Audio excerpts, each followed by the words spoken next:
चौखट पे है सरखम हो कोई भी हस्ती, चौखट पे है सरखम हो कोई भी हस्ती, हर चीज सुहानी महंगी हो या सस्ती, हर चीज सुहानी महंगी हो या सस्ती, अजमेर की गलियों में पीर परस्ती, अजमेर की गलियों में पीर परस्ती, है दीन का मस्कन ईमान की मस्ती, ख्वाजा तेरी बस्ती,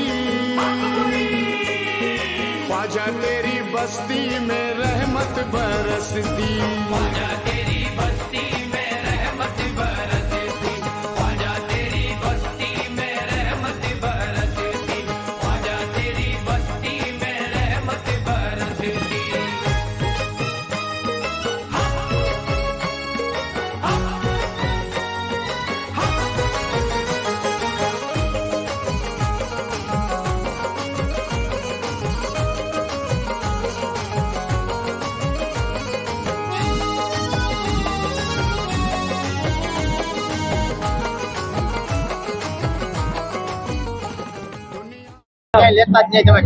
મારું નામ સલીમ ઓસમાન હિંગોરા, ઉપલેટાનો રહેવાસી।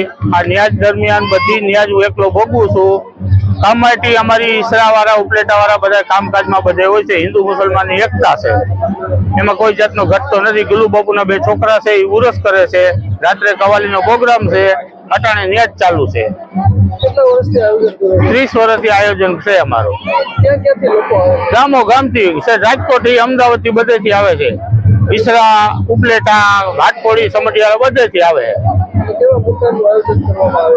પ્રકારમાં આવે છે, આવું જવું ફ્રી છે, ચા પાણી ફ્રી છે, નાસ્તો ફ્રી છે। બીજા નંબરમાં અમારી ન્યાજ છે ફ્રી છે। એકલો જ હું ન્યાજ કરું છું સર, સલીમભાઈ ઓસમાણ હિંગોરા। રાત્રે કવાલીનો પ્રોગ્રામ। अस्सलाम वालेकुम। मारू नाम सैयद हासिम मियां गुलाम हुसैन पीरजादा, गाम गादा, हाल जामनगर। આજે ઉરસનું આયોજન કરવામાં આવ્યું છે। વહેલી સવારે 4 વાગે ગુલશન શરીફ હોય છે, સવારે 10 વાગે મિલાદ શરીફ હોય છે, બપોરે નિયાજ હોય છે, અત્યારે સાંજે 5 વાગે આમ નિયાજ હોય છે અને રાત્રે 10 સાડા 10 વાગે કવાલીનો પ્રોગ્રામ હોય છે। 40-45 વર્ષથી આયોજન કરી છીએ અમે। ઉર્સ મુબારક મનાવીએ છીએ। લોકો બાર ગામથી આવે છે, આજુબાજુના ગામથી આવે છે, જામનગર, રાજકોટ, ધોરાજી, બધા આજુબાજુના ગામથી લોકો આવે છે।